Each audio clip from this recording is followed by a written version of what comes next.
Olá, alunos do curso de Engenharia da Univesp, Universidade Virtual do Estado de São Paulo. Bem-vindos à nossa disciplina de Fundamentos Matemáticos da Computação. Nós vamos iniciar nesse instante essa disciplina, uma disciplina rápida que aborda um aspecto muito interessante da formação do engenheiro de computação. Nós vamos falar um pouco sobre lógica, sobre linguagem matemática, sobre teoria dos conjuntos, sobre algoritmos, sobre grafos.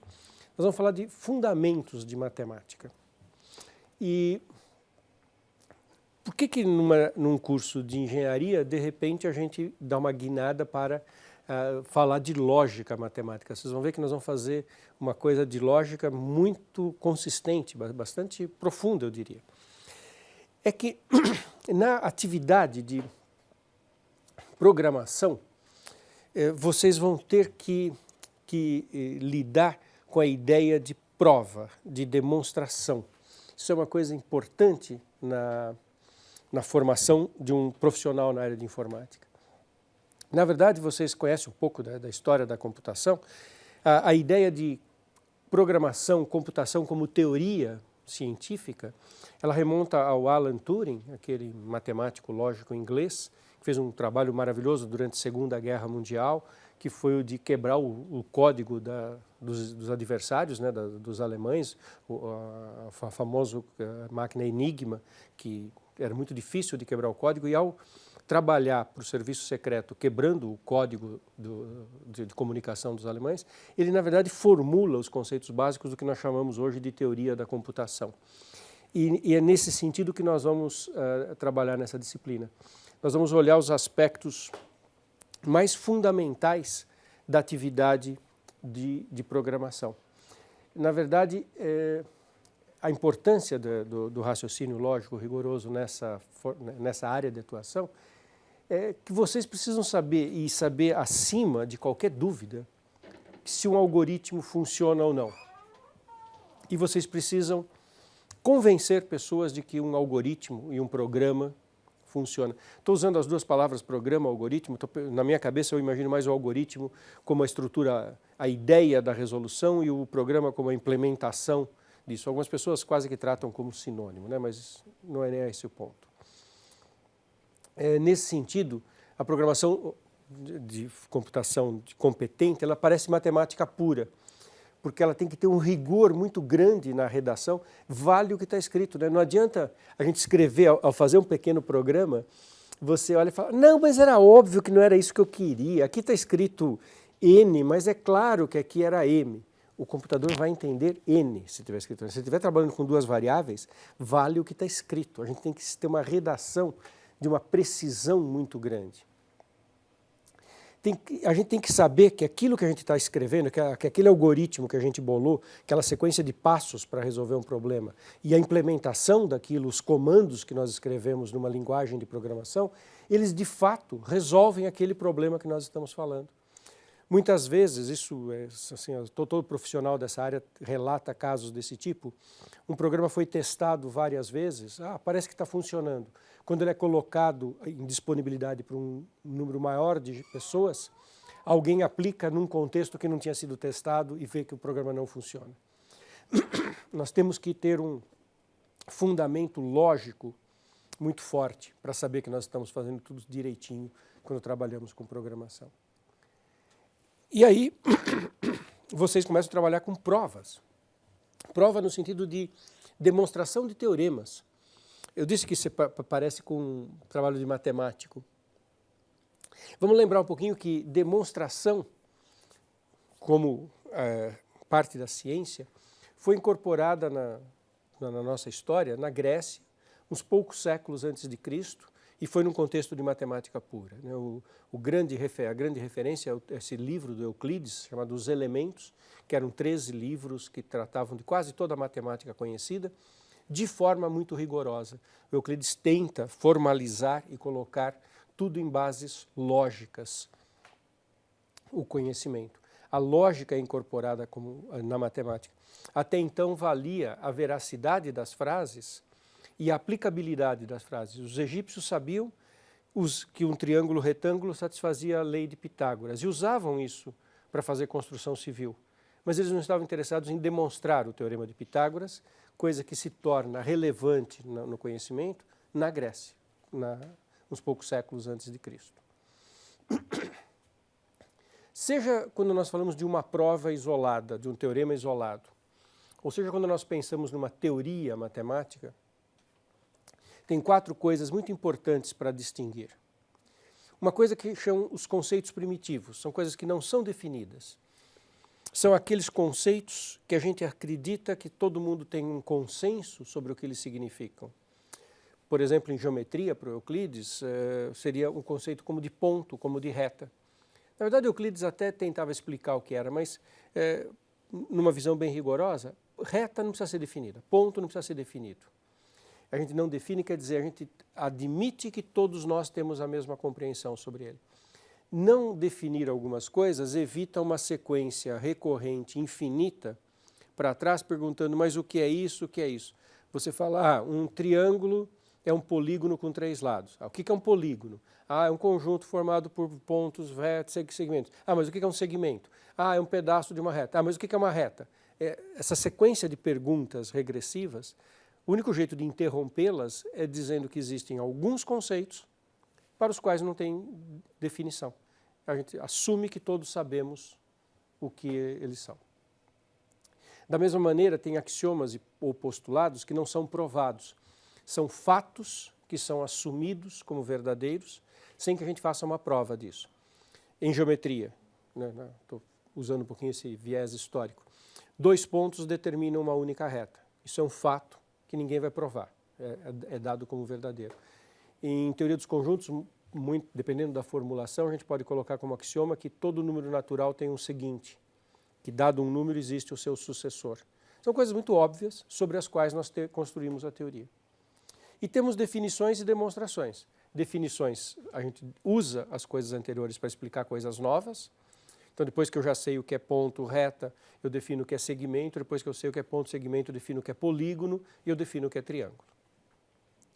E as demonstrações, que são coisas que a gente argumenta, que é justamente o que nos interessa, são aquelas sequências de argumentos lógicos que justificam a veracidade de uma frase. Esses são argumentos lógicos encadeados. Por exemplo, um exemplo de um teorema, esse aqui está lá no livrinho de Euclides. Num triângulo ABC de ângulos internos AB e C, vale que a soma dos ângulos internos é 180. Isso é um teorema. Como é que é a demonstração desse teorema?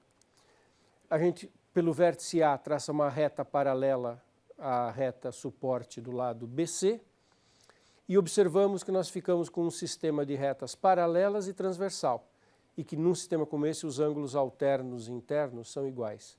Está aqui, triângulo ABC, pelo vértice A traço uma reta paralela à reta BC. Observa que você fica com um par de retas paralelas e transversais. Nas transversais, esses ângulos são chamados alternos internos e eles são iguais. Esses ângulos são alternos internos e são iguais. Aí os 3 ângulos do triângulo aparecem aqui, fazendo um ângulo raso, que é um ângulo de 180 graus. Portanto, a soma ABC dos 3 ângulos é 180 graus. É muito simples essa demonstração. É simples e bonitinha. O que eu queria que vocês observassem. Qual é a hipótese com que a gente trabalha nesse teorema? O teorema tem uma hipótese, que é uma coisa que a gente assume, e uma tese que a gente prova. A hipótese é que eu tenho um triângulo, que eu considerei um triângulo de vértices ABC. Eu usei um axioma, a existência e unicidade de uma paralela a uma reta dada. Isso eu não tenho que justificar por que eu sei que existe. É um axioma que garante que eu consigo traçar paralelas. Eu usei a definição de triângulo. Para falar num triângulo, preciso ter o conceito de triângulo. Eu usei teoremas anteriores, os alternos internos. E argumentos lógicos, que é o tema dessa nossa disciplina. O encadeamento lógico de ideias. É isso que nós vamos usar o tempo inteiro nessa disciplina, é isso que nós vamos discutir. Como é que você encadeia logicamente ideias para ter certeza que está tudo correto. Normalmente, a gente não leva as demonstrações até a formulação final, mas isso é uma coisa importante, que toda demonstração pode ser formalizada e escrita só usando símbolos lógicos. qualquer existe, implica, não, e, ou. Normalmente nós não fazemos isso. Vocês viram, eu acabei de fazer uma demonstração que eu fiquei meio no meio do caminho dos argumentos, ficaram um pouco em português. Mas a gente vai até o ponto em que fica clara a veracidade da afirmação e que a possibilidade de formalizar, finalmente, que a gente consegue ter certeza de que a gente formalizaria mais, se necessário fosse, para convencer alguém, para dar uma redação mais precisa. Lembrando que para fazer uma demonstração, a gente tem que fazer uma demonstração genérica, eu acabei de fazer para o triângulo. Para mostrar que uma coisa é falsa, basta dar um contra-exemplo. Por exemplo, n² mais n mais 41 é sempre um número primo. Isso não é um teorema verdadeiro. E os primeiros algarismos isso gera números primos, mas se você fizer n igual a 40 aqui, dá 40 ao quadrado mais 40 mais 41, você coloca 40 em evidência aqui, aqui contribui com 40, aqui com 1, fica um outro 41, coloca o 41 em evidência e você conseguiu fatorar aquele número como um produto, ele não é primo. Para mostrar que isso é falso, que não é verdade, que todo número daquela forma é primo, que essa é uma sentença falsa, basta a existência de um contra-exemplo para nós concluirmos que a sentença é falsa. Nós vamos tratar muito disso ao longo da disciplina. Eu estou falando uma primeira visão. E nós vamos ter que também lidar com o seguinte, com a teoria dos conjuntos. A teoria dos conjuntos, ela desempenha um papel importante na redação rigorosa dentro da matemática. Ela é uma linguagem fundamental para o rigor de expressão. Eu acho que vocês já viram quase tudo que eu vou falar de teoria dos conjuntos, mas não custa nós darmos uma repassada rápida e tocarmos em um ou outro ponto sutil.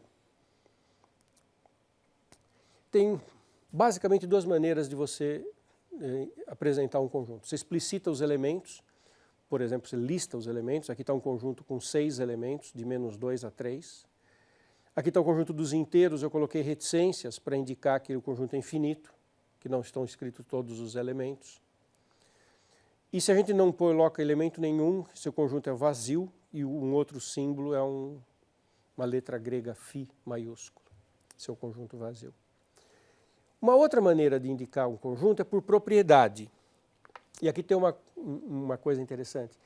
Aqui está bem correto, olha, o x pertencentes a z, eu defino um conjunto universo e eu dou uma propriedade, que x² é menor que 5. Esses são os números inteiros, né? Começa dizendo que aqui são inteiros, o universo é inteiro. -2, -1, 0, 1, 2. Aqui também, olha, x pertencente a R, tal que x² é -1. Nenhum número real ao quadrado dá negativo, esse conjunto é vazio. Às vezes a gente comete um pequeno abuso, a gente não diz quem é o conjunto universo. É muito comum nos livros, para falar dos racionais, dizer que é o conjunto dos números, dos x, sem dizer quem é esse x, tal que ele se escreve na forma P sobre Q, com P e Q inteiros, e o MDC entre eles igual a 1, aquilo é para dizer que a fração já está fatorada. É uma das formas de introduzir os racionais. Estrito rigor deveria ter o universo aqui, ao qual se aplica a propriedade. Mas às vezes a gente comete um abuso e não explicita. Nem tudo que a gente fala define um conjunto. Existem certos paradoxos e as frases autorreferentes, elas não são admitidas nem na lógica, nem na teoria dos conjuntos. Esse exemplo vem do Bertrand Russell e ele estava querendo dizer, ele inicialmente falou de uma coisa de maneira mais abstrata e deu um exemplo, como é que aquilo se aplicaria no caso aqui do barbeiro, chama paradoxo do barbeiro. Numa cidade há um barbeiro que barbeia todas as pessoas e apenas as pessoas que não barbeiam a si próprias. Quer dizer, quem não se barbeia é barbeado pelo barbeiro. Só tem um barbeiro lá e ele barbeia todo mundo que não faz a própria barba. Então as pessoas ou fazem a própria barba ou vão naquele barbeiro. A pergunta é quem faz a barba do barbeiro. Quer dizer, uma outra maneira de dizer, será que essa sentença define o conjunto dos que se barbeiam e os conjuntos dos que são barbeados pelo barbeiro? Resposta, não. Essa sentença é autorreferente, ela não define nada. Sabe por quê? Não dá para dizer quem faz a barba do barbeiro. Olha que bonitinho, é muito divertido esse paradoxo.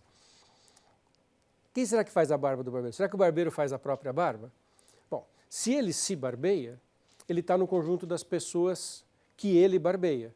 Mas quem que ele barbeia? Quem não se barbeia. Então, se ele se barbeia, ele não se barbeia, dá uma contradição. Ah, então ele não pode fazer a própria barba. Bom, mas se ele não faz a própria barba, ele tem que se barbear com ele mesmo. E, em qualquer caso, dá contradição, e é uma contradição super engraçada. E não tem muito como resolver a contradição. Sentenças desse tipo não são admitidas em teoria dos conjuntos. Existe um conceito de cardinalidade, que vocês conhecem, que é o de quantos elementos tem num conjunto. Por exemplo, esse conjunto, a cardinalidade é 6, a gente indica por módulo ou com esse símbolo na frente. E do conjunto vazio a cardinalidade é 0 e existem conjuntos com cardinalidade infinita. Então, dizer que dois conjuntos têm mesma cardinalidade é que se existe uma função bijetora entre eles. Quando a cardinalidade infinita é claro, se tem um conjunto com 6 elementos, outro com 6, você consegue fazer uma relação bijetora entre eles. Esse conjunto, essa ideia vem do Cantor e ela é muito confusa, é um tratamento muito sofisticado quando a gente fala de cardinalidade de conjuntos infinitos. Nós não vamos ter que lidar muito com isso na nossa disciplina, mas isso é bastante importante, bastante sutil. Mas isso é o conjunto de mesmas cardinalidades. Existem operações com conjuntos que são bastante básicas, que provavelmente vocês se lembram. Reunião de dois conjuntos é o conjunto formado pelos elementos que estão em um ou no outro. Se eu tiver o conjunto 0, 1, 2, 3, menos 2, menos 1, 0, 1, a reunião tem esses 6 elementos aqui, de menos 2 a 3. Quando a gente reúne um conjunto com vazio, dá sempre o próprio conjunto. O vazio funciona como uma espécie de elemento neutro da reunião.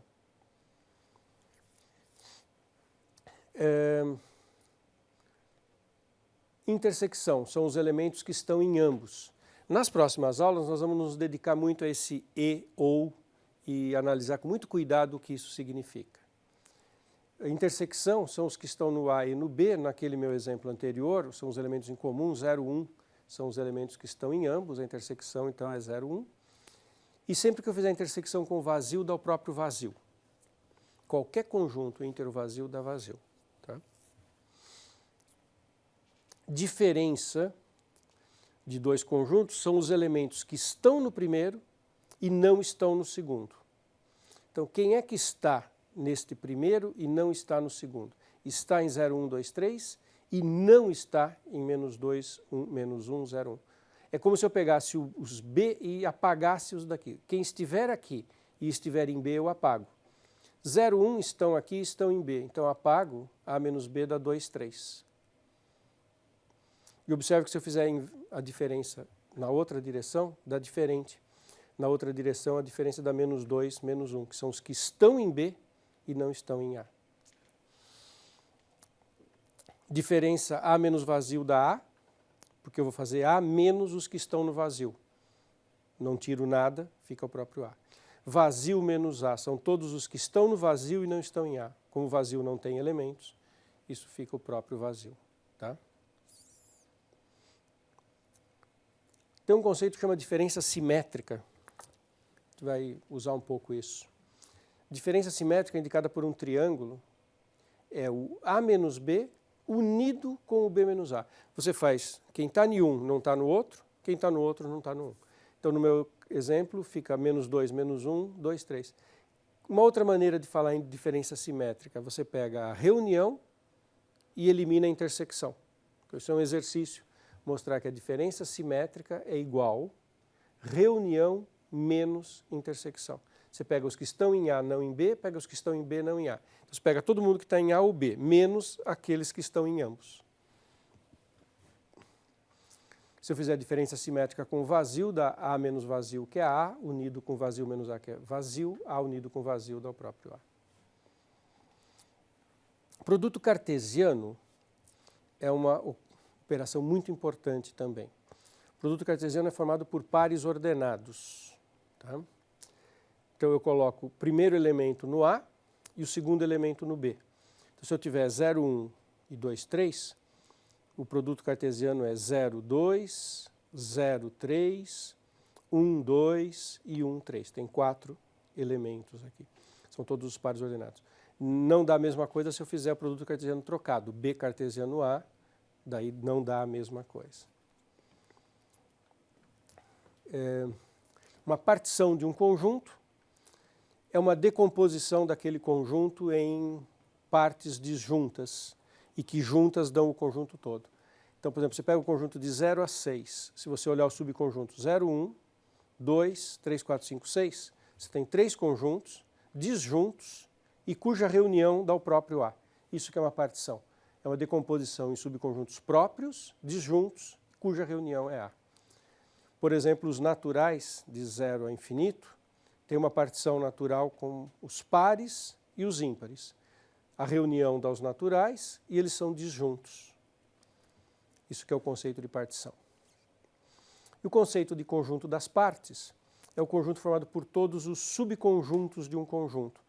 Se você tiver um conjunto com 2 elementos, 0, 1, quem são todos os subconjuntos? O vazio, o unitário de 0, o unitário de 1 e o próprio 0, 1. Então, o conjunto das partes é formado por todos os subconjuntos que o conjunto tem. O conjunto das partes do vazio é formado apenas por um conjunto que tem um único elemento. Não é vazio, é um conjunto que tem um elemento. Esse conjunto aqui não é vazio, né? Ele tem um elemento. Minha brincadeira é que ele é uma caixa que tem dentro dela uma caixa vazia, mas a caixa de fora não está vazia porque tem uma caixa dentro. E, para terminar, fórmulas sobre quantos elementos tem nos conjuntos. Quantos elementos tem na reunião de 2 conjuntos? A soma do que tem em cada um deles, menos a intersecção. Isso é bastante clássico, né, até da matemática do ensino médio. No produto cartesiano, o número de elementos é a multiplicação dos 2 elementos. Quantos elementos tem no primeiro vezes o segundo? E o conjunto das partes é uma potência. Se você tiver um conjunto com 3 elementos, o conjunto das partes tem 8. Ou seja, o número de subconjuntos é 8. Então, essa é a nossa primeira aula. Vamos parar por aqui e vamos, a partir da próxima aula, mergulhar um pouquinho na lógica. Ok?